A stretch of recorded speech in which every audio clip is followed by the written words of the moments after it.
സംന്യാസാശ്രമധർമ്മവിധാത്രീം ബ്രഹ്മജ്ഞാനസുധാരസദാത്രീം സദ്ഗുരുരൂപധരാം സർവജ്ഞാം അമൃതാനന്ദമയീം പ്രണമാമി.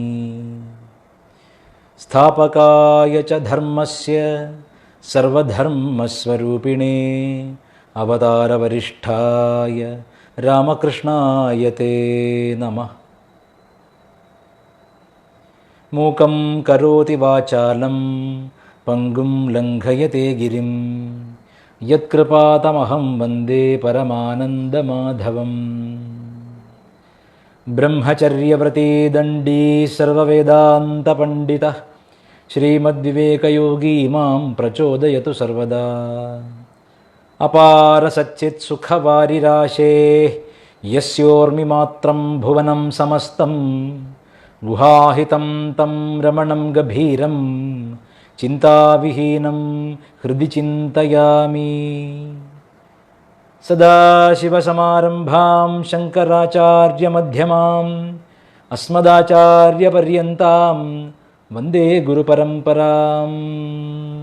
ശ്രുതിസ്മൃതിപുരാണാനാമാലയം കരുണാലയം നമാമി ഭഗവത്പാദശങ്കരം ലോകശങ്കരം.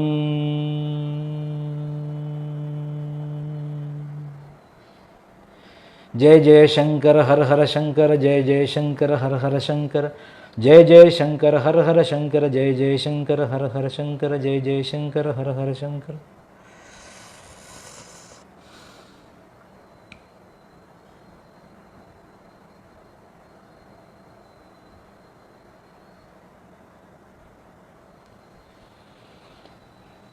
നമസ്കാരം സുഹൃത്തുക്കളെ.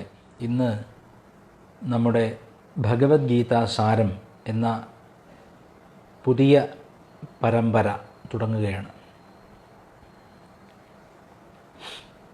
ഭഗവത്ഗീത സാരം എന്ന് പറയുമ്പോൾ ഭഗവതാ ഗീതം ആണ് ഭഗവത്ഗീത. ഭഗവതാ ഗീതം എന്ന് പറഞ്ഞാൽ ഭഗവാനാൽ ഉപദേശിക്കപ്പെട്ടത്. ഉപദേശിക്കപ്പെടുക എന്ന് പറഞ്ഞാൽ പാടുക എന്നാവുമോ എന്ന് ചോദിച്ചാൽ ഭഗവാൻ ഉപദേശിച്ചത് അദ്ദേഹത്തിൻ്റെ സ്വന്തം ഭാഷയിൽ അദ്ദേഹത്തിൻ്റെ സതീർത്ഥ്യനായ സുഹൃത്തായ അർജുനനോട് സംസാരിച്ചതാണ്. ഒരു പ്രതിസന്ധി ഘട്ടം വരുമ്പോൾ നമ്മളിൽ പലരും നമ്മുടെ സുഹൃത്തുക്കൾക്ക് കൗൺസിൽ കൊടുക്കാറുണ്ട്, കൗൺസിലിംഗ്. അങ്ങനെ ചെയ്യുമ്പോൾ ആ സുഹൃത്തിൻ്റെ താൽക്കാലിക പ്രശ്നത്തിന് മാറ്റം ഉണ്ടാവുകയും അയാൾ ജീവിതത്തിൻ്റെ മുഖ്യധാരയിലേക്ക് തിരിച്ചു വരികയും ചെയ്യാറുണ്ട്. ചിലരെങ്കിലും വരാറുണ്ട്. കൗൺസിലിങ്ങിൻ്റെ വിജയം എന്ന് പറയുന്നത് കൗൺസിലറുടെ മനസ്സിൻ്റെ ഏകാഗ്രതയാണ്. ഒരാൾക്ക് നാം ഒരു കാര്യം ഉപദേശിച്ചു കൊടുക്കുമ്പോൾ ആ ഉപദേശിച്ചു കൊടുക്കുന്ന ഉപദേശവാക്യങ്ങളുടെ പ്രസക്തിയും ശക്തിയും ആ ഉപദേശവാക്യം ഉച്ചരിക്കുന്നയാളുടെ, അതായത് വക്താവിൻ്റെ ശ്രദ്ധയുടെ ശക്തിയാണ്. ഇപ്പോൾ നമ്മളൊരു കുഞ്ഞിനോട് സംസാരിക്കുമ്പോൾ പലപ്പോഴും ഇന്നത്തെ കാലത്ത് നമ്മൾ കമ്പ്യൂട്ടറിൽ കളിച്ചുകൊണ്ടിരിക്കുകയോ ലാപ്ടോപ്പിൽ കളിച്ചുകൊണ്ടിരിക്കുകയോ ഫോണിൽ കളിച്ചുകൊണ്ടിരിക്കുകയോ ചെയ്യുമ്പോൾ ഒരു കുഞ്ഞ് നമ്മുടെ വീട്ടിലെ ഒരു കുട്ടി അടുത്ത് വന്നിട്ട് എന്തെങ്കിലും കാര്യം പറഞ്ഞാൽ നമ്മൾ ശ്രദ്ധിക്കാതെ ആയിരിക്കും പലപ്പോഴും മറുപടി പറയുക. അപ്പോൾ അവിടെ എന്താണ് സംഭവിക്കുന്നത്? പ്രശ്നം അഥവാ ചോദ്യം കുട്ടി ഉന്നയിച്ചു കഴിഞ്ഞു, പക്ഷേ ഉത്തരം അഥവാ സമാധാനം ശ്രദ്ധയില്ലാതെയാണ് ഉണ്ടായത്. അപ്പോൾ ശ്രദ്ധയില്ലാത്തൊരു മനസ്സിൽ നിന്നുണ്ടാവുന്ന ഉപദേശവാക്യങ്ങൾ താൽക്കാലിക ഗുണം ചെയ്താലും, ഒരു പക്ഷേ ഒരു വേള താൽക്കാലിക ഗുണം ചെയ്താലും ദീർഘകാലത്തേക്കത് ആ വ്യക്തിയിൽ ദോഷങ്ങളുണ്ടാക്കാൻ പര്യാപ്തമാണ്. അതുകൊണ്ടാണ് വാക്ക് ദേവിയാണെന്ന് പറയുന്നത്. വേദത്തിൽ വാക്ക് എന്ന് പറഞ്ഞാൽ തന്നെ സരസ്വതിയാണ്. സരസ്വതിയുടെ അല്ലെങ്കിൽ സാരസ്വതത്തിൻ്റെ ഘനീഭവിച്ച ഭാവത്തെയാണ് വാക്ക് എന്ന് പറയുന്നത്. വേദത്തിലെ ദേവത കൂടെയാണ് വാക്ക്. കാളിദാസൻ്റെ ഭാഷയിൽ വാക് സുധാസേചനീം എന്ന് വാക്സുധാസേചനയെന്ന് വിളിക്കുന്നുണ്ട് ദേവിയെ. വാക്കിൻ്റെ സുധയെ ഒഴുക്കുന്നവളാണ്. നമ്മൾ പറയില്ലേ തേവുക എന്ന് പറയും, വെള്ളം തേവുക. വാക്കിൻ്റെ ഗംഗയെ, വാക്കിൻ്റെ ജലധാരയെ തേവുന്നവളാണ് ദേവി ആ അർത്ഥത്തിൽ. അപ്പോൾ അത്തരത്തിൽ വാക്കിൻ്റെ സുധയെ ഒഴുക്കുന്നതായാൽ മാത്രം പോരാ, വാക്ക് ഹൃദയത്തിൽ പ്രതിഷ്ഠിതമായിരിക്കണം. ഓം വാങ്മേ മനസ്സിൽ പ്രതിഷ്ഠിതാം. എൻ്റെ വാക്കെൻ്റെ മനസ്സിൽ പ്രതിഷ്ഠിക്കപ്പെടട്ടെ, എൻ്റെ മനസ്സിൻ്റെ വാക്കിൽ പ്രതിഷ്ഠിക്കപ്പെടട്ടെ എന്നൊക്കെ പ്രാർത്ഥിക്കുന്ന ഋഷിയാണ് നമ്മുടേത്. അതായത് ഞാൻ പറയുന്ന വാക്ക് എൻ്റെ ഹൃദയത്തിൻ്റെ ആഴങ്ങളിൽ എൻ്റെ ഏകാഗ്രതയുടെ ഉച്ചതമമായ അവസ്ഥയിൽ നിന്ന് പുറത്തേക്ക് വരേണ്ടതാണ്. പൊതുവേ ആളുകളോട് നമ്മൾ എന്തെങ്കിലും ചോദിച്ചാൽ അവർ എന്തെങ്കിലും ഉത്തരം തന്ന് നമ്മൾ പറഞ്ഞു വിടാണ് പതിവ്.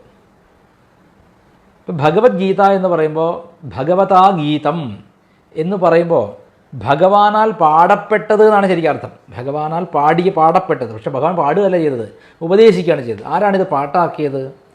ഈ ഉപദേശത്തെ മുഴുവൻ ഭഗവാനോട് താതാത്മ്യഭാവത്തിൽ അറിയാൻ കഴിയുന്ന ഒരാളാണ് വേദവ്യാസ ഭഗവാൻ. ആ ഭഗവാൻ വേദവ്യാസൻ വളരെ ശ്രദ്ധയോടെ, പ്രേമത്തോടെ, താതാത്മ്യഭാവത്തോടെ കൃഷ്ണനിൽ നിന്ന് ഗ്രഹിച്ചത് ഗീത, ആ ഉപദേശവാക്യങ്ങളെ, ഭഗവാന്റെ ഗുരുവാക്യങ്ങളെ പാട്ടാക്കി, അതായത് ശ്ലോകരൂപേണയാക്കിയത് വ്യാസാചാര്യരാണ്. വ്യാസാചാര്യർ ക്രോഡീകരിച്ചെടുത്തു വെച്ച ഗീതമാണ് ഭഗവത്ഗീത. അപ്പോൾ വ്യാസാചാര്യരാണ് പറഞ്ഞത് ഭഗവാനാൽ പാടപ്പെട്ടത് എന്ന് പറയാൻ കാരണം വ്യാസാചാര്യരുടെ വാക്കാണ്. ഭഗവാൻ ഉപദേശിക്കുകയാണ് ചെയ്തത്. ഒരു ഉപദേശത്തിന് അല്ലെങ്കിൽ ഒരു ആത്മാവിനെ പറ്റിയുള്ള ചർച്ചയ്ക്ക്, തന്നെ പറ്റിയുള്ള ചർച്ചയ്ക്ക് ഒക്കെ ഏറ്റവും ഉചിതമായ സ്ഥാനമായി പല ഋഷിമാരും ഗുരുക്കന്മാരും കണ്ടെത്തുക എവിടെയാണ്? ശാന്തസുന്ദരമായ ഏതെങ്കിലും ഋഷിവാടം അല്ലെങ്കിൽ ആശ്രമം, ഗുരുകുലം, അല്ലെങ്കിൽ ഹിമാലയ സാനുക്കളിൽ എവിടെയെങ്കിലും, അല്ലെങ്കിൽ ഏതെങ്കിലും നിഗൂഢമായ ഗുഹകളിൽ. ഇങ്ങനെ നമ്മുടെ ചരിത്രത്തിൽ പലപ്പോഴും ഉപനിഷത്തുക്കളൊക്കെ ഉപദേശിക്കപ്പെട്ടിട്ടുള്ള ഇടങ്ങൾ നോക്കിയാൽ അതെല്ലാം പലപ്പോഴും വളരെ ശാന്തത സ്ഫുരിക്കുന്ന, ശാന്തി വിളയാടുന്ന ഋഷിമാടങ്ങളാണ്, അല്ലെങ്കിൽ ആശ്രമങ്ങളാണ്, ഗുരുകുലങ്ങളാണ്, അതുമല്ലെങ്കിൽ നദീതീരങ്ങളാണ്, അല്ലെങ്കിൽ ഹിമാലയ സാനുക്കളാണ്. ഇത് പറയുമ്പോൾ സദ്ഗുരു ശ്രീ മാതാ അമൃതാനന്ദമയി ദേവി പറഞ്ഞ ഒരു രസകരമായ കഥ എനിക്ക് ഓർമ്മ വരികയാണ്. ഒരു രാജാവ് വളരെ ദുഃഖിതനായിട്ടിരിക്കുകയാണ്. അപ്പോൾ അദ്ദേഹത്തിന് ഒരാവശ്യം, അദ്ദേഹത്തിൻ്റെ കൊട്ടാരത്തിൽ പ്രധാനപ്പെട്ട ഹാളിൽ, ദർബാറിൽ ഒരു വലിയ ചിത്രം വരച്ചു വയ്ക്കണം. ആ ചിത്രം നോക്കുന്നവർക്കെല്ലാം ശാന്തി ഉണ്ടാവണം. ചിത്രം കാണുന്ന മാത്രയിൽ ശാന്തി ഉണ്ടാവണം. അപ്പോൾ അതിനുവേണ്ടി രാജാവ് എന്ത് ചെയ്തു? ഒരു പരസ്യം ചെയ്തു, വിളംബരം ചെയ്തു. ഈ നാട്ടിലെ ഏതെങ്കിലും ഒരു ചിത്രകാരൻ എനിക്ക് ഞാൻ പറയുന്ന മട്ടിൽ ഒരു കണ്ടാൽ തന്നെ ശാന്തി സ്ഫുരിക്കുന്ന ചിത്രം വരച്ചു തരികയാണെങ്കിൽ അയാൾക്ക് ഇത്ര പവൻ സ്വർണം കൊടുക്കും എന്ന് പറഞ്ഞു. ഇപ്പോൾ പല ചിത്രകാരന്മാർ വന്നു. ഒടുവിൽ 2 ചിത്രകാരന്മാരാണ് അതിൽ ആ കൊട്ടേഷൻ എടുത്തത്. അവർ ഞങ്ങൾ ചെയ്യാം. 2 പേരത് എടുത്തിട്ട് 2 പേർക്കും 2 പ്രത്യേക മുറികൾ കൊടുത്തു വരയ്ക്കാൻ വേണ്ടിയിട്ട്. 2 പേരും ശാന്തി സ്ഫുരിക്കുന്ന ചിത്രം വരയ്ക്കുകയാണ്. ഏതാനും ദിവസങ്ങൾ വരെയൊക്കെ കഴിഞ്ഞ് പന്തയത്തിൻ്റെ ദിവസം വന്നപ്പോൾ 2 പേരും അവരുടെ ചിത്രങ്ങളായിട്ട് വന്നു. ഒന്നാമത്തെ അയാളുടെ ചിത്രം നിലത്ത് വെച്ചിട്ട് രാജാവ് അത് അനാച്ഛാദനം ചെയ്തു. നോക്കുമ്പോൾ രാജാവ് ചിരിക്കുകയാണ്, സന്തോഷത്തോടെ ചിരിക്കുകയാണ്. എന്താണ് ചിത്രം? ഒരു ആശ്രമവാടിയാണ്, നദിയുടെ തീരത്തുള്ളൊരു ആശ്രമം, ഒരുപാട് പൂക്കൾ, നിറയെ കിളികൾ, മരങ്ങൾ, പക്ഷികൾ. അവിടെ ഒരു ഋഷി ഇങ്ങനെ തപസ് ചെയ്തിരിക്കുകയാണ്.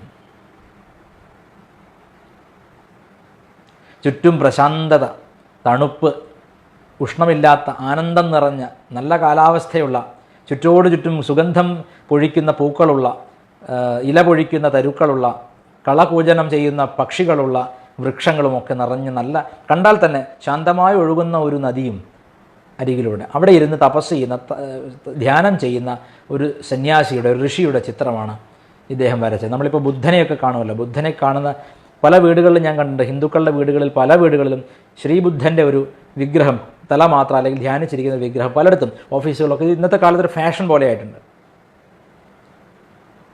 ബുദ്ധനും ശ്രീകൃഷ്ണനും തമ്മിലുള്ള പ്രധാനപ്പെട്ട വ്യത്യാസം പറഞ്ഞുകൊണ്ടാണ് ഞാനിന്ന് നമ്മുടെ ഗീതാസാരം തുടങ്ങുന്നത്. ഒന്നാമത്തെ ചിത്രം ബുദ്ധനെ പോലെയാണ്. അമ്മയുടെ കഥ പറഞ്ഞ ശേഷം ഞാൻ അതിലേക്ക് വരാം.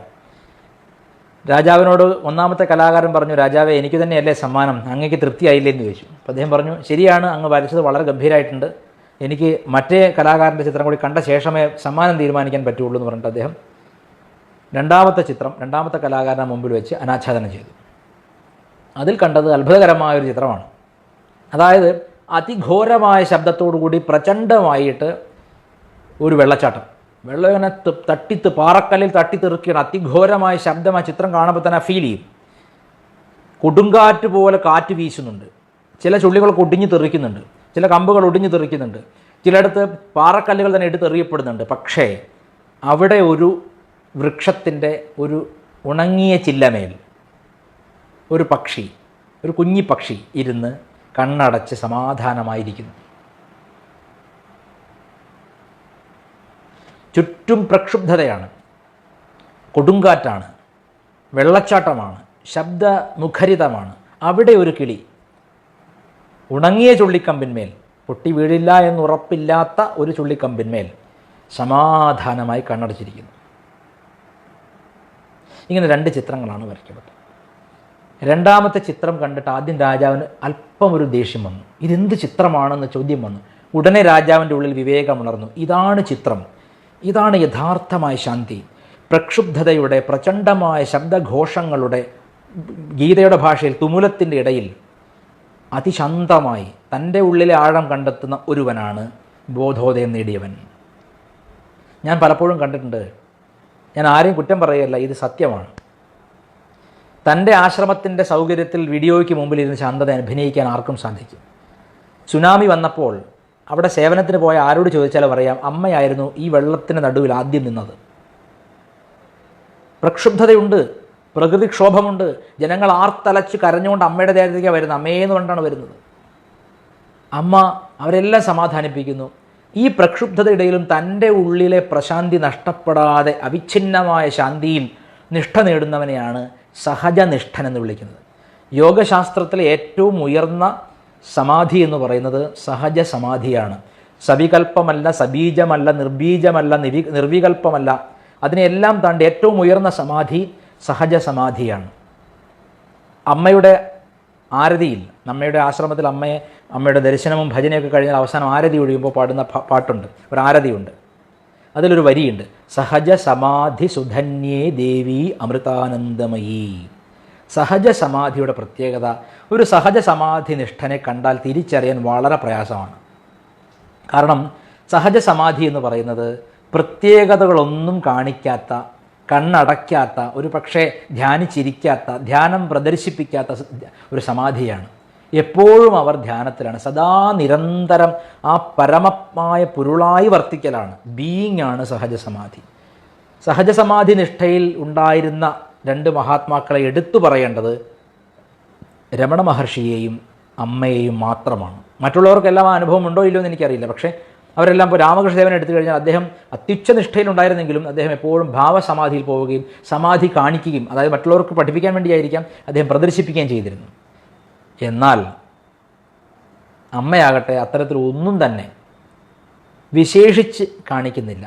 പക്ഷേ അമ്മ എപ്പോഴും ആ നിഷ്ഠയിലാണ്. അതുപോലെ രമണ ഭഗവാനും ഇതുപോലെ സഹജനിഷ്ഠയാണ്, പ്രത്യേകിച്ച് ഒന്നും തോന്നില്ല. പല ആളുകളും രമണ ഭഗവാനെ തേടിയിട്ട് വിരൂപാക്ഷ ഗുഹയിലേക്ക് പണ്ട് കാലത്ത് വരും, പേര് എവിടെ നിന്നൊക്കെ കേട്ടിട്ട്. അപ്പോൾ ചോദിക്കും, അന്ന് ബ്രാഹ്മണ സ്വാമി എന്നാണ് അദ്ദേഹത്തെ അറിയുന്നത്. അപ്പോൾ രമണ ഭഗവാൻ താഴേക്ക് ഗിരിവലത്തിന് പോകുമ്പോഴായിരിക്കും പലരും കയറി വരുന്നത്. അവർ ചോദിക്കും, ഇവിടെ ഒരു സ്വാമി ഉണ്ടല്ലോ, ഒരു ബ്രാഹ്മണ സ്വാമി, അദ്ദേഹം ഉണ്ടോ? അപ്പം ഭഗവാൻ പറയും, അറിയില്ല, അദ്ദേഹം സമാധിയായി തോന്നുന്നു എന്നൊക്കെ തമാശയായിട്ട് പറയും. അല്ലെങ്കിൽ ഗുഹയ്ക്കകത്തുണ്ട് എന്നൊക്കെ പറയും. ഭഗവാൻ തന്നെ പറയും. കാരണം രമണ ഭഗവാനെ കണ്ടാൽ ഒരിക്കലും ഇദ്ദേഹത്തിന് ഒരു സഹജനിഷ്ഠയുള്ള ആളാണെന്ന് പെട്ടെന്ന് മനസ്സിലാവില്ല. ഒരു സാധാരണ ഒരു സ്നേഹം നിറഞ്ഞ ഒരു മുത്തശ്ശൻ. അമ്മയെ കണ്ടാൽ ഒരു വാത്സല്യമയിയായ അമ്മ, അതിനപ്പുറത്തേക്ക് പെട്ടെന്നൊന്നും തോന്നില്ല. അവർ വെളിപ്പെടുത്താതെ അവരെ പറ്റി അറിയാൻ സാധിക്കില്ല. പക്ഷേ യഥാർത്ഥത്തിൽ പ്രക്ഷുബ്ധതയുടെ പ്രചണ്ഡമായ ചുറ്റിലും ഘോരമായ യുദ്ധം നടക്കുമ്പോൾ അതിനു നടുവിൽ ഒരു പുഷ്പം വിരിഞ്ഞാൽ, നമ്മൾ പറയും ഗൺസ് ആൻഡ് റോസസ് എന്ന് പറയും. ഒരുപാട് പീരങ്കികൾ ഇങ്ങനെ നിരന്ന് നിൽക്കുന്നിടത്ത് ഒരു റോസാപുഷ്പം വിടർന്നാൽ എങ്ങനെ ഉണ്ടാവും? അതുപോലെ ചുറ്റിലും മരണം മണക്കുന്ന, മരണത്തിൻ്റെ നൃത്തം നടക്കുന്ന, ഡാൻസ് മക്കാബ്രെ നടക്കുന്ന മഹാഭാരത യുദ്ധഭൂമിയിലാണ് ശ്രീകൃഷ്ണൻ എന്ന സ്പർശമേൽക്കാത്ത, ഈ ചുറ്റുപാട് നടക്കുന്ന കൊടുങ്കാറ്റിൻ്റെ ഒന്നും സ്പർശമേൽക്കാത്ത ഒരു മഹാപുരുഷൻ നിൽക്കുന്നത്. സാധാരണഗതിയിൽ ഉപദേശത്തിന് വേണ്ടി തിരഞ്ഞെടുക്കേണ്ടുന്ന ഒരു രംഗമേ അല്ല മഹാഭാരതത്തിൽ വ്യാസാചാര്യർ തിരഞ്ഞെടുത്തിരിക്കുന്നത്. അങ്ങനെ പറയുമ്പോൾ എത്ര അത്ഭുതകരമായ ഒരു നിധിയാണ് ഭാരതീയ സാഹിത്യത്തിന്, സംസ്കൃത സാഹിത്യത്തിന്, ഭാരതീയ പാരമ്പര്യത്തിന് ഗീത നൽകുന്നതെന്ന് മനസ്സിലാവും. മറ്റെല്ലാ, ഇപ്പോൾ വേദത്തിലെ വൈദിക സൂക്തങ്ങളോ അല്ലെങ്കിൽ ഔപനിഷിതമായ വിദ്യയോ ഒക്കെ ഋഷിമാടങ്ങളിൽ ഉണ്ടാവുന്ന സമാധാനത്തിൻ്റെ അന്തരീക്ഷത്തിൽ ഉണ്ടാവുന്നതാണ്. പക്ഷേ പ്രക്ഷുബ്ധതയിലെ ശാന്തി, അമ്മ എപ്പോഴും പറയും, മക്കളെ, മറവിയിലെ ഓർമ്മയാണ് ശരിയായ ഓർമ്മ, പ്രക്ഷുബ്ധതയിലുള്ള ശാന്തിയാണ് ശരിയായ ശാന്തി. അതായത് ചുറ്റുപാടും ഒന്നും ശരിയല്ല, everything is at 6 and 7, total turmoil, ഡിസ്മേ, എല്ലാം ഒരു മെലങ്കളി ചുറ്റിലും തളം കെട്ടി നിൽക്കുമ്പോഴും തൻ്റെ ഉള്ളിൽ പ്രശാന്തി ഉണ്ടോ എങ്കിൽ മാത്രമേ നീ ജീവൻ മുക്തനാവുന്നുള്ളൂ. സഹജ സമാധി നിഷ്ഠ നിനക്കുണ്ടാവുന്നുള്ളൂ. നിന്നെ ഇത് ബാധിക്കുന്നുണ്ടോ, നീ ജീവൻ മുക്തനല്ല. അതെങ്ങനെ അറിയാൻ പറ്റും? By going into the hands of dismay. പ്രശ്നങ്ങളുടെ നടുവിൽ ജീവിക്കുമ്പോഴാണ്. ഞാൻ എപ്പോഴും ചിന്തിക്കാറുണ്ട്, മുമ്പൊക്കെ നമ്മൾ ഈ പല പുസ്തകങ്ങളും വായിച്ചിട്ട് ശാന്തി എന്ന് പറഞ്ഞാൽ എല്ലാം ശാന്തമാവുമ്പോൾ ഞാനും ശാന്തമാവുന്നതാണെന്ന് ചിന്തിച്ചിരുന്നു. പക്ഷെ അങ്ങനെയല്ല. എല്ലാം അശാന്തമായിരിക്കുമ്പോഴും ചുറ്റിലും പ്രക്ഷുബ്ധത നിറയുമ്പോഴും ശബ്ദഘോഷം നിറയുമ്പോഴും എൻ്റെ ഉള്ളിൽ പരമാനന്ദം അനുഭവിക്കലാണ്. I must find the centre of cyclone. ചുഴലിക്കാറ്റിങ്ങനെ ചുറ്റിലും വീശി എല്ലാത്തിനും എടുത്തടിക്കുമ്പോഴും നടുവിൽ അത് രൂപപ്പെടുന്നൊരു ഭാഗമുണ്ട് നടുവിൽ, അത് പ്രശാന്തമായിരിക്കും. അതുപോലെ we have to live in and remain there. അതാണ് ഇതിൻ്റെ അർത്ഥം. പണ്ട് ഞാൻ ആശ്രമത്തിൽ പോകുമ്പോൾ അവിടെ എങ്ങനെയാണെന്ന് വെച്ചാൽ കുറേ പേരിരുന്ന് ഉറക്ക ഭജന പാടുന്നുണ്ടാവും, ഇപ്പുറത്ത് കുറേ പേര് വർത്തമാനം പറയുന്നുണ്ടാവും, കുറേ പേര് ആഹാരം കഴിക്കുന്നത് പാത്രത്തിന് തട്ടുമുട്ടും ഉണ്ടാവും, അപ്പുറത്ത് കുറച്ച് പേര് അങ്ങനെ ബാത്റൂമിൽ പോകാൻ വേണ്ടി ക്യൂ നിൽക്കുന്നുണ്ടാവും. ഇങ്ങനെ ആശ്രമത്തിൽ ചെന്നപ്പോൾ ആദ്യത്തെ അവസ്ഥയെന്ന് വെച്ചാൽ ഇത്രയും ആളുകൾ എന്തെല്ലാം ഇവിടെ നടക്കുന്നു. ഇവിടെ മറ്റ് ആശ്രമങ്ങളെ പോലെ ഇപ്പോൾ ഞാൻ ഭഗവാൻ സത്യസായി ബാബയുടെ ആശ്രമത്തിലൊക്കെ പോയി കഴിഞ്ഞാൽ പരിപൂർണ്ണ പ്രശാന്തിയാണ്. അവിടെ ഒരു അക്ഷരം മിണ്ടാൻ പാടില്ല, ഉറക്കെ ചുമയ്ക്കാൻ പാടില്ല, എല്ലാവരും ഡിസിപ്ലിൻഡാണ്. ഒരു അച്ഛൻ്റെ മുമ്പിൽ മക്കളെന്നതുപോലെ ഡിസിപ്ലിൻഡാണ്. പക്ഷേ ഇവിടെ അമ്മയുടെ ആശ്രമത്തിൽ വരുമ്പോൾ ഇതൊന്നും കാണുന്നില്ല. എല്ലായിടത്തും നമുക്ക് ഒരു പക്ഷേ തെറ്റ് കണ്ടെത്താൻ പോകേണ്ടവർ തെറ്റ് മാത്രം കണ്ടിട്ട് തിരിച്ചു വരാൻ പറ്റും. പക്ഷേ ആ യുദ്ധക്കളത്തിൻ്റെ നടുവിൽ ഒരാളിരിക്കുന്നുണ്ട്. അത് പ്രശാന്തിയുടെ ഘനീഭവിച്ച ഭാവം, സഹജനിഷ്ഠയുടെ അത്യുച്ച ഭാവത്തിലിരിക്കുന്ന ഒരു മഹാത്മാവാണ്. അവിടെ നിന്നാണ് നമ്മൾ പഠിക്കേണ്ടത്. ഇതുപോലെ അമ്മയുടെ അടുത്ത് പോയി കഴിഞ്ഞാൽ നമ്മൾ അമ്മയുടെ ദർശനത്തിന് പലപ്പോഴും അടുത്തിരിക്കാൻ അമ്മ അനുവാദം തരാറുണ്ട്. അമ്മ അനുവദിച്ചിട്ട് എനിക്കും അതുപോലെ ഭാഗ്യം കിട്ടാറുണ്ട്. ആ സമയത്ത് നമ്മൾ അടുത്തിരിക്കുന്ന സമയത്ത് ഇടയ്ക്കിടയ്ക്ക് ഈ ധ്യാനിക്കാൻ വേണ്ടി നമ്മൾ ശ്രമിക്കാനുള്ള ചെയ്യുക. നമ്മൾ കണ്ണടച്ചിരിക്കുമ്പോൾ പെട്ടെന്ന് കേൾക്കാം ഉറക്കെ കരയുന്ന ശബ്ദം കേൾക്കാം, ആളുകൾ വിങ്ങി വിങ്ങി കരയുന്നത് കേൾക്കാം, പൊട്ടി പൊട്ടി കരയുന്നത് കേൾക്കാം, അടക്കിപ്പിടിച്ച് കരയുന്നത്. ഇത് കേൾക്കുമ്പോൾ നമുക്ക് കണ്ണടച്ചിരിക്കാൻ പറ്റില്ല, നമ്മൾ അറിയാണ്ട് നോക്കിപ്പോകും. നോക്കുമ്പോൾ കാണാം ഏതെങ്കിലും ഒരു സ്ത്രീ തൻ്റെ ഭർത്താവ് മരിച്ച ദുഃഖം ഉറക്കെ കരഞ്ഞ അമ്മയുടെ നെഞ്ചത്ത് വീണിട്ട് തീർക്കുന്നത് കാണാം. ചിലപ്പോൾ കാണാം വീട് വിട്ടുപോയി മകനെ ഓർത്ത് ദുഃഖിക്കുന്ന അമ്മയെ കാണാം, മകൾ മരിച്ചൊരു അച്ഛനെ കാണാം. ഒന്നിനേറെ ഞാൻ നോക്കുമ്പോൾ ഒരു ദിവസം സ്വന്തം വളർത്തുനായ മരിച്ചിട്ട് ദുഃഖം സഹിക്കാനാവാതെ ഭക്ഷണം ഉപേക്ഷിച്ച ഒരാളെ ഭാര്യ താങ്ങിപ്പിടിച്ച് കൊണ്ടുവന്നിട്ട് ആ മനുഷ്യൻ 56 വയസ്സുണ്ട്, അയാൾ ഉരുകി കരയുന്നത് കണ്ടിട്ടുണ്ട്. അപ്പോൾ ഇങ്ങനെ ഓരോരുത്തരും വിഷമങ്ങളും കണ്ണീരും ഇങ്ങനെയാണ് ആശ്രമത്തിൽ അമ്മയുടെ ചുറ്റുപാട് നടക്കുന്നത്. എന്നിട്ടും അമ്മ തൽക്കാലം കണ്ണാടി പോലെ അത് പ്രതിബിംബം ചെയ്താലും പ്രതിഫലിപ്പിച്ചാലും അടുത്ത നിമിഷം അമ്മയുടെ അടുത്ത് വരുന്ന കുട്ടി ഒരു പക്ഷേ പരീക്ഷ പാസ്സായ സന്തോഷത്തിൻ്റെ മധുരം പങ്കിടുന്ന ആളായിരിക്കും.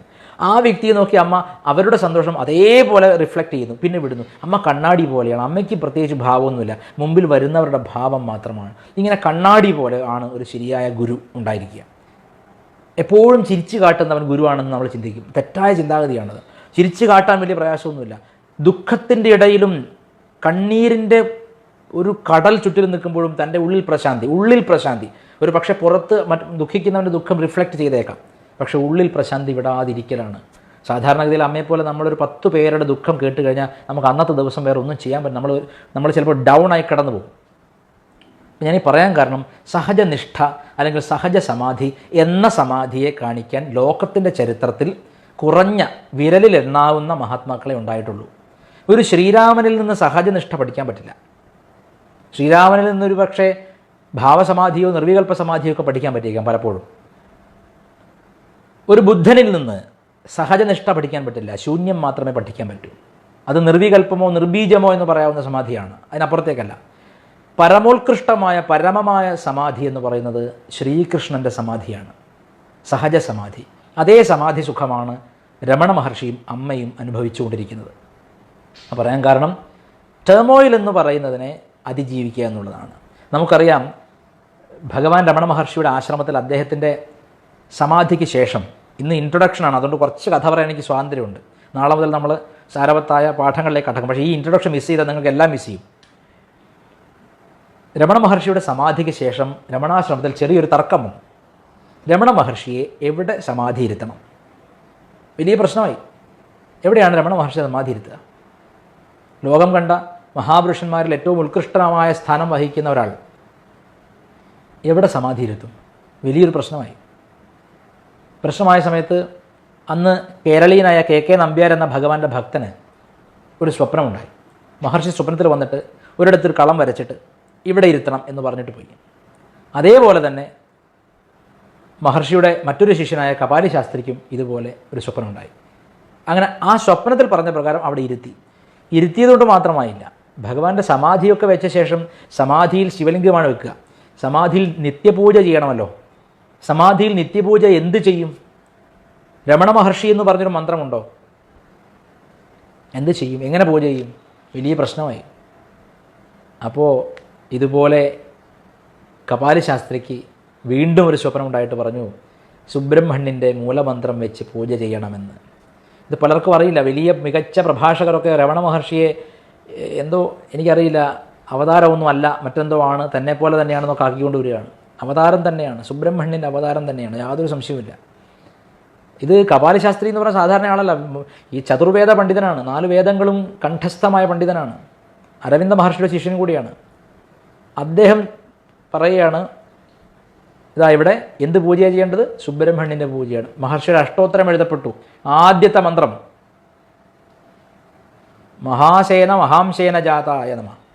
മഹാസേനൻ്റെ മഹാംശം കൊണ്ട് ജനിച്ചവന് നമസ്കാരം എന്നാണ്. മഹാസേനൻ ആരാണ്? ദേവസേനാധിപതി സുബ്രഹ്മണ്യൻ.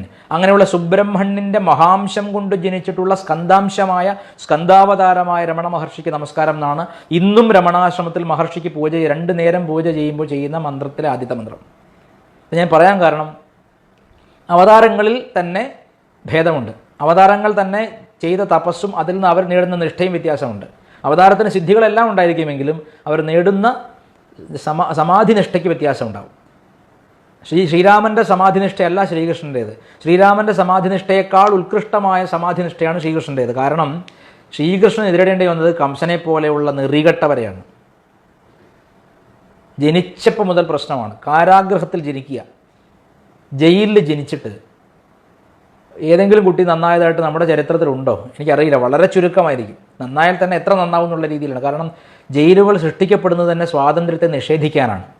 ഒരുത്തൻ്റെ സഞ്ചാര സ്വാതന്ത്ര്യം, ആഹാര സ്വാതന്ത്ര്യം, വിനോദങ്ങൾക്കുള്ള സ്വാതന്ത്ര്യം എല്ലാം കല്ലറയ്ക്കുള്ളിൽ അടച്ചിടുന്ന പോലെയാണ്. അങ്ങനെ സ്വന്തം അമ്മാവനാൽ അടച്ചിടപ്പെട്ട അച്ഛനെയും അമ്മയെയും കണ്ടിട്ടാണ് ശ്രീകൃഷ്ണൻ ജനിക്കുന്നത്.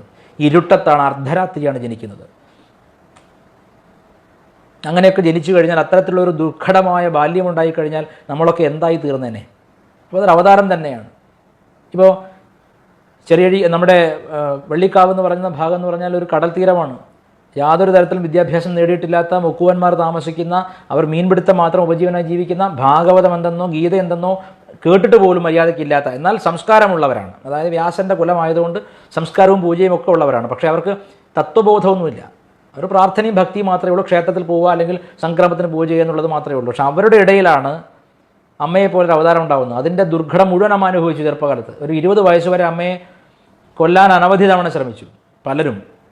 ഇതുപോലെ തന്നെ കൃഷ്ണനും ദുർഘടം മാത്രം. അങ്ങനെ കൃഷ്ണനെപ്പോലെ ജീവിതം ഉണ്ടെങ്കിൽ നമ്മൾ അത് പറഞ്ഞിട്ട് നമ്മൾ മടിയന്മാരാകും. നമ്മൾ പറയും, എനിക്ക് ചെറുപ്പത്തിൽ എന്ത് കിട്ടി, ഞാൻ എന്തായി എന്ന് ചോദിക്കും. പക്ഷേ കൃഷ്ണൻ അങ്ങനെ ആയിരുന്നില്ല. സഹജനിഷ്ഠയിലാണ്. ജനിച്ചപ്പോഴേ സഹജനിഷ്ഠ ഉണ്ടാവുക എന്ന് പറഞ്ഞാൽ കുറച്ച് അത്ഭുതകരമായ, ചില ആളുകൾക്ക് മാത്രമുള്ളതാണ്. മഹർഷിക്കും 16 വയസ്സിൽ തന്നെ ആ സഹജനിഷ്ഠയായി കഴിഞ്ഞു, വളരെ ചെറിയ പ്രായത്തിൽ തന്നെ. ശ്രീരാമൻ അങ്ങനെയല്ല. കാരണം ശ്രീരാമൻ്റെ എതിരാളിയായ രാവണൻ തത്വബോധമുള്ളവനാണ്. രാവണൻ ധർമാധർമ്മ വിചിന്തനം ചെയ്യുന്നവനാണ്. തൻ്റെ അധികാരം പിടിച്ചു നിർത്താൻ ശ്രമിച്ചാലും രാവണൻ്റെ ആവശ്യപ്രകാരമാണ് രാമായണം ഉണ്ടാവുന്നത്, രാമാവതാരം ഉണ്ടാവുന്നത്. എന്നാൽ കൃഷ്ണനെ നേരിടേണ്ടി വരുന്നത് കംസനെ മാത്രമല്ല, ദുഷ്ടനായ നീചനായ ദുര്യോധനൻ്റെ പടയെയും കൂടിയാണ്. ധർമ്മബുദ്ധി തൊട്ടു തീണ്ടിയിട്ടില്ലാത്ത ഒരു ഗണത്തെയാണ് ശ്രീകൃഷ്ണൻ നേരിടേണ്ടി വരുന്നത്. അപ്പോൾ അതായത് എന്ത് നന്മ ചെയ്താലും കുറ്റം പറയുന്ന, ശ്രീകൃഷ്ണൻ വിശ്വരൂപം കാണിച്ചു കൊടുക്കുമ്പോൾ ഇതൊക്കെ മാജിക്കാണ്, തട്ടിപ്പാണെന്ന് കളിയാക്കുന്ന ഒരു ദുര്യോധനൻ. അപ്പോൾ അമൃതാനന്ദമയി ദേവി 13 കോടി കൊടുത്തു സർക്കാരിന് കോവിഡ് പ്രതിരോധത്തിന് വേണ്ടിയിട്ട്. ഉടനെ പറയുകയാണ്, ഇതിനുള്ള കാശ് എവിടെ നിന്ന് കിട്ടി? കാശ് കൊടുത്തില്ലെങ്കിൽ എന്താ ഇവർ കാശ് കൊടുക്കാത്തത്? ഇങ്ങനെ എന്ത് നന്മ ചെയ്താലും മഹാത്മാക്കളെ തെറി പറയുന്ന ദുര്യോധനന്മാർ ഒന്നായിരുന്നു അന്നെങ്കിൽ ഇന്ന് 1,00,000 അല്ലെങ്കിൽ 1 കോടി ദുര്യോധനന്മാരുള്ള ലോകമാണിത്. അവർക്ക് അവരുടേതായ അക്ഷൗഹിണി പടകളുമുണ്ട്. എത്ര നന്മ ചെയ്താലും തെറി പറയേണ്ടവൻ തെറി പറഞ്ഞുകൊണ്ടേയിരിക്കും. ഞാനീ പറയാൻ കാരണം, മൗലികമായ വ്യത്യാസം. ബുദ്ധനെ നിങ്ങൾ വീട്ടിൽ വെക്കുമ്പോൾ നിങ്ങൾക്കുണ്ടാവുന്നത് എന്താണ്? നിങ്ങൾ ആഗ്രഹിക്കുന്നത് പ്രശാന്തമായ അന്തരീക്ഷത്തിലുള്ള പ്രശാന്തിയാണ്. അത് പ്രശാന്തി അല്ലെന്നാണ് നമ്മുടെ സംസ്കാരം നമ്മെ പഠിപ്പിക്കുന്നത്. ബുദ്ധൻ്റെ ശാന്തി അല്ലെന്നേ ഞാൻ പറയൂ. ബുദ്ധനെ ഒരുപക്ഷെ ശ്രീകൃഷ്ണനെ പോലെ യുദ്ധമുഖത്തിട്ടിരുന്നെങ്കിൽ ബുദ്ധൻ പരാജയപ്പെട്ടേനെ എന്നാണ് ഞാൻ ചിന്തിക്കുന്നത്. കാരണം ബുദ്ധൻ്റെ മൗനം വായ അടച്ചുപിടിച്ച മൗനമാണ്. കൃഷ്ണൻ്റെ മൗനം ശബ്ദമുഖരിതമായ മൗനമാണ്. A silence inside the turbulence, the center of the cyclone. അത് ജീവിച്ചു കാണിച്ച മഹാത്മാവാണ് ശ്രീകൃഷ്ണൻ. അതേ സമയത്ത് ബുദ്ധൻ്റെ മൗനവും ധ്യാനവും എന്താണ്? കാട്ടിലെ ധ്യാനമാണ്, കാട്ടിലെ മൗനമാണ്, വീട് ഉപേക്ഷിച്ച മൗനമാണ്, ഭാര്യയെ ഉപേക്ഷിച്ച മൗനമാണ്, മകനെ ഉപേക്ഷിച്ച മൗനമാണ്. തെറ്റെന്നല്ല, പക്ഷേ അതിനേക്കാൾ ശ്രേഷ്ഠമായ മാർഗം, അതിനേക്കാൾ ദുർഘടമെങ്കിലും ശ്രേഷ്ഠമായ മാർഗമാണ് ശ്രീകൃഷ്ണൻ നമുക്ക് കാണിച്ചു തന്നത്. ഇപ്പോൾ ചിലർ ചോദിക്കും, ചിലർ പറയും ബുദ്ധനും കൃഷ്ണനും ഒന്നല്ലേ, യേശുവും കൃഷ്ണനും ഒന്ന്, ക്രിസ്തുവും കൃഷ്ണനും ഒന്നല്ലേ എന്നൊക്കെ ചോദിക്കുന്നവരുണ്ട്. ക്രിസ്തുവും കൃഷ്ണനും സത്താപരമായി ഒന്നാണെങ്കിലും ദാർശനികമായി ചരിത്രപരമായി അവർ രണ്ട് പേരാണ്. ബുദ്ധനും കൃഷ്ണനും സത്താപരമായി ഒന്നാണെങ്കിലും ദാർശനികമായി അവർ രണ്ട് പന്ഥാക്കളാണ്, ചരിത്രപരമായും രണ്ട് പന്ഥാക്കളാണ്. നമ്മെ ചരിത്രം പഠിപ്പിച്ചവരെല്ലാം നമ്മളെ പല കഥകളും പറഞ്ഞ് തെറ്റിദ്ധരിപ്പിച്ചിരിക്കുകയാണ്. ശ്രീകൃഷ്ണ പരമാത്മാവ്, അമ്മ ഒരൊറ്റ വാചകത്തിൽ പറഞ്ഞ് ഞാൻ ഓർക്കുന്നുണ്ട്, ഭാഗവതത്തിലെ കൃഷ്ണനല്ല ശരിയായ കൃഷ്ണൻ, ഗീതയിലെ കൃഷ്ണനാണ് ശരിയായ കൃഷ്ണൻ എന്ന് അമ്മ പറഞ്ഞിട്ടുണ്ട് അമ്മയുടെ ഒരു സത്സംഗത്തിൽ. അത് വളരെ സ്ട്രൈക്കിംഗ് ആയിട്ട് എനിക്ക് തോന്നി. എനിക്കും അത് വായിച്ചപ്പോൾ തോന്നിയിട്ടുണ്ട് പലപ്പോഴും. ഭാഗവതത്തിലെ കൃഷ്ണനെയാണ് ഈ പറഞ്ഞ ആളുകൾ, പല സ്ത്രീകളെ നിങ്ങൾ കല്യാണം കഴിച്ചില്ലേ എന്ന് ചോദിച്ച് കളിയാക്കുന്നത്. ശ്രീകൃഷ്ണൻ ഗീതയിലെ കൃഷ്ണനെ നിങ്ങൾ കാണുമ്പോൾ ദാർശനികനായ കൃഷ്ണനെ, ഗുരുവായ കൃഷ്ണനെ, ജഗദ്ഗുരുവായ കൃഷ്ണനെ കാണാൻ സാധിക്കും. സഹജ സമാധി നിഷ്ഠയുള്ള ശ്രീകൃഷ്ണനെ കാണാൻ സാധിക്കും. അവിടെയാണ് ഭാഗവതത്തിൽ അവതാര ലീലകളാണ്, തെറ്റെന്നല്ല, അത് ഭക്തി വളർത്താൻ സഹായിക്കും. പക്ഷേ ഗീതയിലെ തത്വബോധം ഉറയ്ക്കണമെങ്കിൽ ഗീതയിലെ കൃഷ്ണനെ പിടിച്ചേ പറ്റൂ. അങ്ങനെ നോക്കുമ്പോൾ ഭഗവത്ഗീത എന്ന് പറഞ്ഞാൽ ഭഗവാനുള്ള ഉപദേശിക്കപ്പെട്ടതാണ്. ആരാലാണ് ഉപദേശിക്കപ്പെട്ടത്? ജയിലിൽ കിടന്നിട്ടും കൊല്ലാൻ അനവധി തവണ ശ്രമിച്ചിട്ടും കീഴ്പ്പെടുത്താൻ ലോകം മുഴുവൻ ശ്രമിച്ചിട്ടും പ്രബലന്മാരായ ശത്രുക്കൾ ഗൂഢാലോചന ചെയ്ത് കൊല്ലാൻ ശ്രമിച്ചിട്ടും മരിക്കാത്ത അമൃതത്വം നേടിയ, ശരീരം കൊണ്ടല്ല മനസ്സിനെ ഇല്ലാതാക്കി സഹജനിഷ്ഠയിൽ കുടികൊള്ളുന്ന മഹാത്മാവിൻ്റെ ശബ്ദം. സഹജനിഷ്ഠയുടെ ഗീതമാണ് ഭഗവത്ഗീത. അപ്പോൾ ഇന്നലെ കഴിഞ്ഞ ദിവസം ഒരു വിരോധം പലരും പറഞ്ഞു. ഇപ്പോൾ വിദ്യാസാഗർ ഗീത പറയാൻ പോവുകയാണ്. വിദ്യാസാഗർ എന്ത് ഗീതയാണ് പറയാൻ പോകുന്നത്?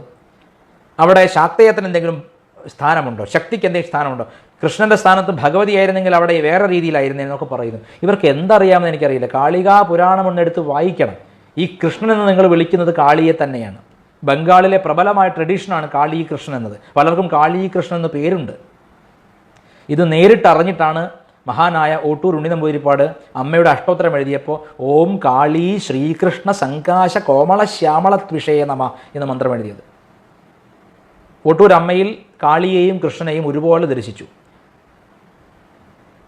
അപ്പോൾ ശ്രീകൃഷ്ണൻ്റെ ഗീത എന്ന് പറയുമ്പോൾ നിങ്ങൾ മനസ്സിലാക്കേണ്ടത്, ഭഗവാൻ ശ്രീകൃഷ്ണൻ പുരുഷാകാരവും അദ്ദേഹത്തിൻ്റെ വാക്ക് ശക്തിയുമാണ്. ഇത് തിരിച്ചറിയാൻ കഴിവില്ലാത്ത മൂഢന്മാരാണ് ഗീത ഭഗവതി ഉപദേശിച്ചിരുന്നെങ്കിൽ അങ്ങനെ ആയനെ ഇങ്ങനെ ആയനെ, കൃഷ്ണൻ പറഞ്ഞുകൊണ്ട് അങ്ങനെ ആയിപ്പോയി എന്നൊക്കെ പറഞ്ഞ് കുറ്റം പറയുന്നത്. ശ്രീകൃഷ്ണനിൽ ശ്രീ എന്ന ശബ്ദം ഭഗവതിയാണ്, മഹാലക്ഷ്മിയാണ്. ശ്രീകൃഷ്ണൻ്റെ ഗീത എന്നത് സ്ത്രീലിംഗമാണ്, നാകാരാന്ത സ്ത്രീലിംഗമാണ് ഗീത എന്ന ശബ്ദം. അപ്പോൾ ഭഗവത്ഗീത എന്ന് പറഞ്ഞാൽ അത് പുല്ലിംഗ ശബ്ദമല്ല, അത് സ്ത്രീലിംഗമാണ്. ഇനി ഞാൻ പറയട്ടെ, ഉപനിഷത്ത് എന്ന ശബ്ദം, ഉപനിഷത്ത് ശബ്ദം പുല്ലിംഗമല്ല, സ്ത്രീലിംഗമാണ്. അപ്പോൾ നമ്മുടെ ഭാരതീയ ശാസ്ത്രങ്ങളിൽ ഏറ്റവും മികച്ച ശാസ്ത്രങ്ങളെല്ലാം ശക്തി തന്നെയാണ്. അതുകൊണ്ടാണ് ശാസ്ത്രം അമ്മയാണെന്ന് പറയാൻ കാരണം. ഒരുവന് വിഷമം ഉണ്ടാകുമ്പോൾ, തൻ്റെ ഹൃദയമൊന്ന് പിടയുമ്പോൾ പോയി കെട്ടിപ്പിടിക്കുന്നത് പെറ്റമ്മയാണ്. അതുപോലെ പെറ്റമ്മയാണ്, സ്ത്രീയാണ്, ശക്തിയാണ്, ജഗദംബയാണ്, ഭവാനിയാണ്, കാളിയാണ്, സാക്ഷാൽ ഗീത. അതുകൊണ്ട് തന്നെയാണ് ഓം പാർത്ഥായ പ്രതിബോധിതാം ഭഗവതാ നാരായണേന സ്വയം വ്യാസേന ഗ്രഥിതാം പുരാണമുനിനാ മധ്യേ മഹാഭാരതം അദ്വൈതാമൃതവർഷിണീം ഭഗവതീം അഷ്ടാദശാധ്യായിനീം അംബ ത്വാമനുസന്ധധാമി ഭഗവദ്ഗീതേ ഭവദ്വേഷിണീം എന്ന് ധ്യാന ശ്ലോകം എഴുതിയത്. ഭഗവത്ഗീതയുടെ ധ്യാന ശ്ലോകം പറയുന്നത് ഭഗവത്ഗീത ഭഗവതിയാണെന്നാണ്, സാക്ഷാൽ ഭഗവതിയാണ്. നമ്മൾ മൂകാംബികയെന്നും ത്രിപുരസുന്ദരിയെന്നും ശ്രീവിദ്യയെന്നും ഭവാനിയെന്നും ത്വരിതയെന്നും നിത്യയെന്നും നിത്യക്ലിന്നയെന്നും ഭേരുണ്ടയെന്നും താര എന്നും കാളിയെന്നും ബഗളാമുഖിയെന്നും ഛന്നമസ്ത എന്നും ഒക്കെ വിളിക്കുന്ന ഏതേത് ശക്തയെ സമ്പ്രദായം ഉണ്ടായിക്കോട്ടെ, അതിലെല്ലാം ശക്തിയാണ് ഉപനിഷത്ത്, അതിലെ ശക്തിയാണ് ഗീത. അപ്പം ഇവരെന്താണ് ഉദ്ദേശിക്കുന്നത് എനിക്ക് മനസ്സിലാവുന്നില്ല. അവർക്ക് കാര്യം പിടികിട്ടിട്ടില്ല. ശ്രീകൃഷ്ണൻ പുരുഷരൂപിയാണെങ്കിലും അദ്ദേഹത്തിൻ്റെ വാക്ക് ശക്തിയാണ്, സ്ത്രീയാണ്. അത് മറക്കരുത്. അതുകൊണ്ടാണ് ഭഗവത്ഗീതയെ ഭവദ്വേഷിണി എന്ന് വിളിച്ചത്. അമ്മയെന്നാണ് വിളിക്കുന്നത്. അംബ ത്വാം അനുസന്ധധാമി, അമ്മയെ ഞങ്ങൾ അവിടുത്തെ പിൻപറ്റുന്നു, ഞാൻ അവിടുത്തെ പിൻപറ്റുന്നു, പിന്നാലെ വരുന്നു. ആരുടെ? ദേവിയുടെ, ഭഗവതിയുടെ. ഏത് ഭഗവതിയുടെ? ഭഗവത്ഗീത എന്ന ഭഗവതിയുടെ. അപ്പോൾ ഭഗവത്ഗീത ഉപദേശിച്ച ഭഗവാൻ പുരുഷനാണെങ്കിലും ഭഗവത്ഗീത ശക്തിയാണ്, സാക്ഷാൽ പരാശക്തിയാണ്. അപ്പോൾ ശക്തിയുടെ ഗീത വേറെ, ശിവൻ്റെ ഗീത വേറെ, അങ്ങനെയൊന്നുമില്ല. ഏത് മഹാത്മാവ്, ഏത് ആചാര്യൻ ഉപദേശിച്ചാലും ഉപദേശിക്കപ്പെടുന്ന വാക്യം ശക്തിയാണ്, അത് ഭഗവതിയാണ്, സംശയം വേണ്ട. അതുകൊണ്ട് ശ്രീകൃഷ്ണൻ്റെ സമാധിനിഷ്ഠ യേശുവിനില്ല, ചരിത്രത്തിലില്ല, ആ എഴുതിയ കഥയിലില്ല, ബുദ്ധനുമില്ല. കാരണം അവർ രണ്ടുപേരും അനുഭവിച്ച പ്രശാന്തി എന്നത് മറ്റൊന്നാണ്. ചരിത്രപരമായും ദാർശനികമായും രണ്ട് പന്ഥാക്കളാണ് ഇവർ കാണിക്കുന്നത്. അതുമാത്രവുമല്ല, ശ്രീകൃഷ്ണൻ ചരിത്രപുരുഷനാണ്, മഹാഭാരതം ചരിത്രഗ്രന്ഥം കൂടെയാണ്. മഹാഭാരതത്തിൻ്റെ പശ്ചാത്തലത്തിൽ മാത്രമേ ഗീത പഠിക്കാൻ പാടുള്ളൂ. ഗീതയുടെയും മഹാഭാരതത്തിൻ്റെയും സത്ത എന്താണെന്ന് ചോദിച്ചാൽ, എന്നോട് ചോദിച്ചാൽ, ഞാൻ മഹാഭാരതം സ്വതന്ത്രമായി വളരെ കാലമായി പഠിച്ചുകൊണ്ടിരിക്കുകയാണ്. ഒരിക്കലും തീരില്ല പഠനം. അതിൽ നിന്ന് ഞാൻ മനസ്സിലാക്കിയത്, അർജുനൻ ഈ മഹാഭാരതത്തിലെ ഗീതാ സന്ദർഭം തുടങ്ങുന്നതിന് മുൻപ് ഭീഷ്മപർവത്തിൽ, ഭഗവത്ഗീതാ പർവത്തിൽ അർജുനൻ യുധിഷ്ഠിരനോടൊരു വാക്യം പറയുന്നുണ്ട്. യുധിഷ്ഠിരൻ വളരെ തളർന്നിരിക്കുകയാണ്, യുധിഷ്ഠിരൻ ആകെ തളർന്ന് കോടിയിരിക്കുകയാണ്. യുധിഷ്ഠിരന് എന്ത് കണ്ടിട്ട് തളർച്ചയുണ്ടായത്? ദുര്യോധനൻ്റെ സൈന്യത്തിൻ്റെ ബാഹുല്യം കണ്ടിട്ട്, അതിൻ്റെ ശക്തി കണ്ടിട്ട് പേടിച്ചരണ്ടിട്ട് യുധിഷ്ഠിരൻ പോയിട്ട് ഭീഷ്മൻ രക്ഷിക്കുന്ന സൈന്യത്തിൻ്റെ ബലത്തെപ്പറ്റി അർജുനോട് പറയുകയാണ്, അർജുന, നമ്മൾ ജയിക്കുമെന്നറിയില്ല, നമ്മൾ തോൽക്കാനാണ് സാധ്യത. അപ്പോൾ അർജുനൻ ചോദിച്ചു, എന്താണ് കാരണം? നോക്കൂ, അവരുടെ സൈന്യം ഭീഷ്മനെ പോലെ ദേവാസുര യുദ്ധത്തിൽ ദേവന്മാരെ സഹായിച്ച, അസുരന്മാരെ ഓടിച്ച മഹാശക്തി, ഇന്ദ്രൻ പോലും അടുക്കാൻ പേടിക്കുന്ന ശക്തിയാണ് ഭീഷ്മൻ്റേത്. ആ ഭീഷ്മനാൽ രക്ഷിക്കപ്പെടുന്ന സൈന്യം നീ നോക്ക്, അതിൻ്റെ ശക്തി നോക്ക്, അതിനോട് നമ്മൾ ഏറ്റുമുട്ടി നമ്മൾ ജയിക്കുമോ എന്ന് ചോദിക്കുകയാണ് അർജുനനോട്. അപ്പോൾ അർജുനൻ പറഞ്ഞൊരു വാക്യമുണ്ട്. അർജുനൻ പലതും പറഞ്ഞ ശേഷം പറയുകയാണ്, ജയിക്കാനൊരു മാർഗം ഭീഷ്മനും അറിയാം, ദ്രോണർക്കും അറിയാം, നാരദനും അറിയാം. 3 പേർക്കും അറിയാവുന്ന ജയിക്കാനുള്ള മന്ത്രം ഞാൻ പറഞ്ഞുതരാം. അത് ബലമല്ല, ശരീരബലമോ അംഗബലമോ ആൾബലമോ ഒന്നുമല്ല, ശ്രീകൃഷ്ണൻ എന്ന ബലമാണ്. നാരദൻ മുമ്പേ തന്നെ പറഞ്ഞിട്ടുണ്ട്. എന്താ പറഞ്ഞത്? പുരുഷോത്തമനും സനാതനനുമായ ശ്രീകൃഷ്ണൻ എവിടെയുണ്ടോ അവിടെ വിജയമുണ്ട്, എവിടെ ധർമ്മമുണ്ടോ അവിടെ വിജയമുണ്ട് എന്ന് ആദ്യം പറഞ്ഞിട്ട് പിന്നെ 2 ആവർത്തി വീണ്ടും അർജുനൻ പറയുകയാണ്, യതഃ കൃഷ്ണ തതോ ജയ. എവിടെയാണോ കൃഷ്ണനുള്ളത് അവിടെ ജയമുണ്ട്. യതഃ കൃഷ്ണസ്തതോ ജയ. എവിടെ ശ്രീകൃഷ്ണനുണ്ടോ അവിടെ ജയമുണ്ട്. അതുകൊണ്ട് ഗോവിന്ദൻ അനാദി അനന്തമായ ഐശ്വര്യമുള്ളവനാണ്, വിജയിക്കുന്നവനാണ്. അതുകൊണ്ട് ആ ഗോവിന്ദൻ നമ്മുടെ കൂടെയുള്ളിടത്തോളം നമുക്ക് പരാജയമില്ല എന്ന് യുധിഷ്ഠിരനെ സമാധാനിപ്പിക്കുന്ന ഒരു അർജുനനെ ഗീത തുടങ്ങുന്നതിന് മുൻപ് കാണാം. ഗീത തുടങ്ങിക്കഴിഞ്ഞിട്ടുള്ള അർജുനൻ്റെ ഭാവം മാറാനുള്ള കാരണവും അതെന്തുകൊണ്ടാണെന്നും നാളെ പറയാം. ഒരു ചെറിയ പാട്ട് എനിക്കിഷ്ടമുള്ളൊരു, പണ്ട് മുതലേ കേട്ട് വളരെ ഉള്ളിൽ കയറിയൊരു പാട്ടാണ്. പക്ഷെ അത് ഞാൻ നന്നായി പാടുന്ന ആളൊന്നുമല്ല, ട്യൂണൊക്കെ എനിക്ക് അത്ര വലിയ അറിവൊന്നുമില്ല, നിങ്ങൾ ക്ഷമിക്കുക. എൻ്റെ ഈ പാട്ട് നിങ്ങളെല്ലാവരും കേട്ട് സന്തോഷിക്കുക. വിലയിരുത്തിയാൽ നിങ്ങൾക്ക് തെറ്റ് മാത്രമേ കണ്ടുപിടിക്കാൻ പറ്റൂ. ഞാൻ വലിയ പാട്ടുകാരനല്ല, പക്ഷേ ഇത് എനിക്കിഷ്ടമുള്ള, വളരെ ദാർശനികമായി എന്നെ സന്തോഷിപ്പിക്കുന്ന, എല്ലായ്പ്പോഴും ഞാൻ ഒരുപാട് വർഷങ്ങളായിട്ട് കേൾക്കുന്നൊരു പാട്ടാണ്. പാടിയ ആളിനെയൊക്കെ മഹത്വം നോക്കിക്കഴിഞ്ഞാൽ നമ്മളൊന്നും ഈ പാട്ട് തൊടാൻ പോലും പാടില്ല. ഞാനൊന്ന് പാടാം, അത് കേട്ടിട്ട് നിങ്ങളത് കേട്ട് സന്തോഷിക്കുക. എന്നിട്ട് നമുക്ക് ഇന്നത്തെ ലൈവ് നിർത്താം. मोगरा भूलला, मोगरा भूलला, मोगरा भूलला, मोगरा भूलला. भूले वेचिता बहरू कड़ियासी आला, मोगरा भूलला, मोगरा भूलला. इवले से रोपा लावियले द्वारी, तयाचा वेलू गेला गगनावेरी.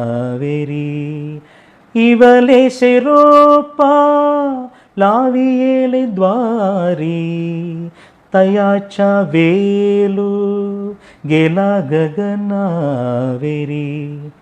मोगरा भूलला, मोगरा भूलला, मोगरा भूलला, मोगरा भूलला. मनाची गुमती गुंफियला शेला, मनाची गुमती गुंफियला शेला. बाप रखुमा देवी वरी विठ्ठले अर्पिला